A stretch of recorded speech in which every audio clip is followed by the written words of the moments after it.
თბილისის ვოკალისტთა მეოთხე საერთაშორისო კონკურსი მიმდინარეობს. მასში მსოფლიოს 22 ქვეყნიდან 41 ახალგაზრდა მომღერალი იღებს მონაწილეობას. ღონისძიება თბილისის ოპერისა და ბალეტის თეატრში იმართება. ორგანიზატორთა განმარტებით კონკურსანტებმა წარმატებით გაიარეს შესარჩევი ეტაპი, რომელშიც 300-მდე ახალგაზრდა მონაწილეობდა. ფინალური ტური და დაჯილდოების ცერემონია 8 ნოემბერს გაიმართება.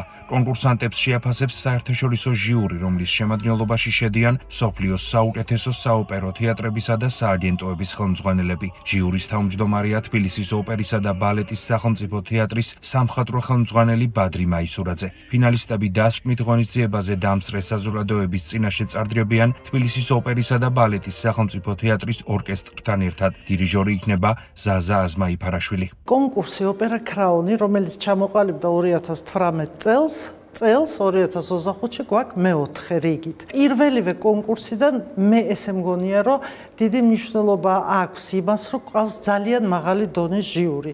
მსოფლიოს საუკეთესო თეატრების არტისტული დირექტორები, სამხატვრო ხელმძღვანელები, ძალიან დიდი სააგენტოების დირექტორები და ბევრმა უკვე ჩვენმა ლაურეატმა და არა მარტო ლაურეატმა უკვე იპოვა თავისი გზა მსოფლიო ოპერის სცენებზე. წელსაც ყავს არაჩვეულებრივი ჟიური. მინდა აღნიშნო, რომ პირველად არის თითქმის ყველა, იმიტომ რომ ვცდილობთ, რომ განვაახლოთ ჟიურის წევრები. საკმაოდ მაღალი დონეა თვითონ მონაწილეების.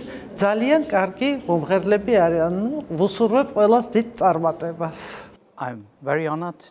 ჩემთვის დიდი პატივია ვიყო თბილისში ამ კონკურსის მოწვეული ჟიურის წევრი. აქ საოცარი სტუმართმოყვარეობა იგრძნობა. მინდა ვთქვა, რომ ძალიან კარგად და პროფესიულად არის მომზადებული კონკურსი. მომღერლებს აქვთ შესანიშნავი შესაძლებლობა იმღერონ ამ არაჩვეულებრივ თეატრში. ჩვენ უკვე 40-მდე შემსრულებელს მოусმინეთ და მათ შორის არიან იმედის მომცემი ნიჭიერი ახალგაზრდები. ამ კონკურსში მონაწილეობას იღებენ მსოფლიოს სხვადასხვა ქვეყნიდან. მე მოუთმენლად ველი ფინალურ ტურს. საინტერესო იქნება თუ როგორ წარმოაჩენენ შემსრულებლები საკუთარ თავს ორკესტრთან.